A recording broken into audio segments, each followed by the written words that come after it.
Bonjour mes élèves, notre leçon c'est la géométrie dans l'espace. En premier paragraphe, quelques figures géométriques. La première figure, comme vous voyez, s'appelle un parallélépipède. Deuxième figure, c'est un cube. Troisième figure, c'est une pyramide. Troisième figure, c'est un cône de révolution.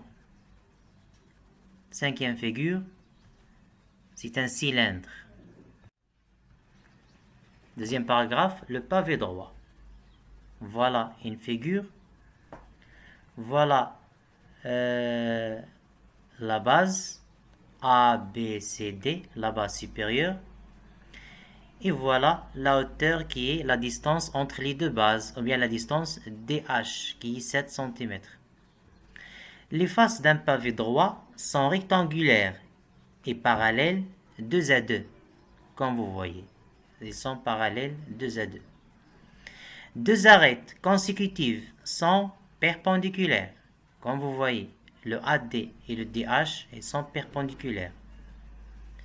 Le cube et le parallélépipède sont des pavés droits, c'est-à-dire ils sont des cas particuliers d'un pavé droit. L'aire et le volume d'un pavé droit. Comment on calcule l'aire et le volume? Voilà un exemple. L'aire S est égal à P fois H. P, c'est le périmètre de la base, soit supérieur ou bien inférieur. Et H, c'est la hauteur, c'est-à-dire la distance entre les deux bases, comme vous voyez. Application numérique, ça donne 2 fois 9 plus 4, ce sont les longueurs et la largeur de la base, fois 7, ça donne 182 cm². Le volume maintenant, c'est V égale S fois H.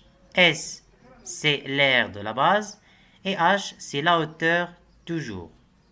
Application numérique, ça donne 252 cm3.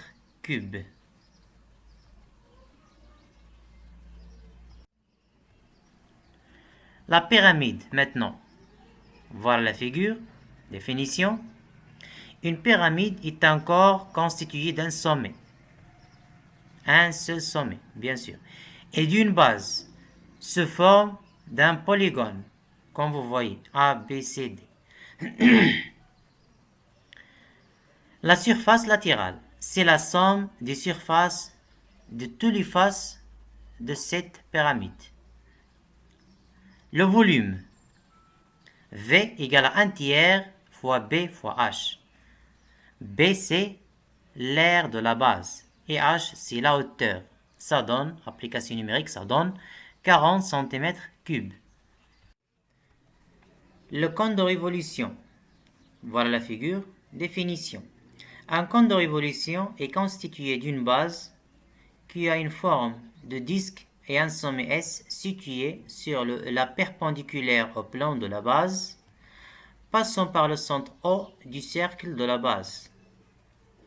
La surface latérale S égale P fois OM fois SM. OM, c'est le rayon de la base, comme vous voyez. SM, c'est l'apothème.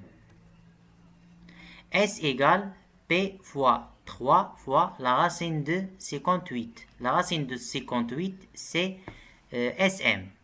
On a calculé SM en utilisant le triangle SOM qui est rectangle en haut, en utilisant le théorème de Pythagore sur ce triangle avec des mesures OM 3, SO c'est 7 cm et SM c'est l'hypoténuse. Le volume V égale à 1 tiers B fois H. Application numérique, ça donne 65,97 cm3.